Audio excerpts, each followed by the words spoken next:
ओम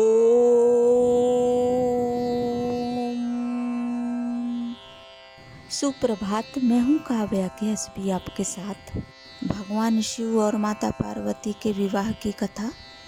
कहते हैं सावन भादों में शिव महापुराण की कथा, विशेष विवाह कथा सुनते हैं तो समस्त पापों का नाश हो जाता है और कोई भी दुख संताप सताता नहीं है। तो चलिए सुनते हैं। शिव के विवाह का उपसंहार उनके द्वारा दक्षिणा वितरण वर वधू का कोहबर और वास भवन में जाना, वहाँ स्त्रियों का उनके लोकाचार का पालन कराना, रति की प्रार्थना से शिव द्वारा काम को जीवन दान एवं वर प्रदान, वर वधू का एक दूसरे को मिष्ठान भोजन कराना और शिव का जनवासी में लौटना।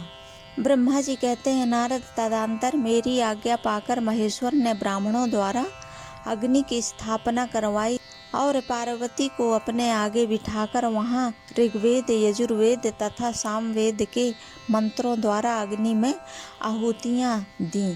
तात उस समय काली के भाई मैनाक ने लावा की अंजलि दी और काली तथा शिव दोनों ने आहुति देकर लोकाचार का आश्रय ले प्रसन्नता पूर्वक अग्निदेव की परिक्रमा की।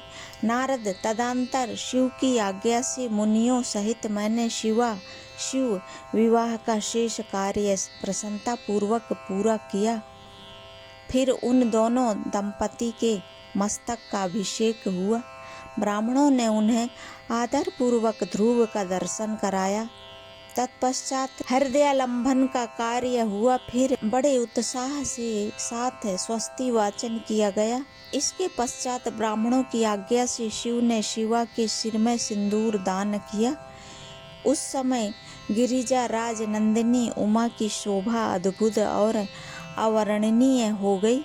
फिर ब्राह्मणों के आदेश से वे शिव दंपत्ति एक आसन पर विराजमान हो भक्तों के चित्त को आनंद देने वाली उत्तम शोभा पाने लगे। मुने तदंतर अद्भुत लीला करने वाले उन नव दंपत्ति ने मेरी आज्ञा पाकर अपने स्थान पर संस्त्रावप्राशन किया।